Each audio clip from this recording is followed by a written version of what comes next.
Túto chybu urobilo viac ľudí, ako si myslíš. A odvtedy sa boja zapnúť fotoaparát v tme.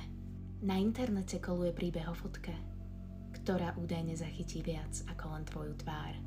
Musíš byť sám doma, v úplnej tme a jediný zdroj svetla je plameň. Vraj to začalo ako výzva.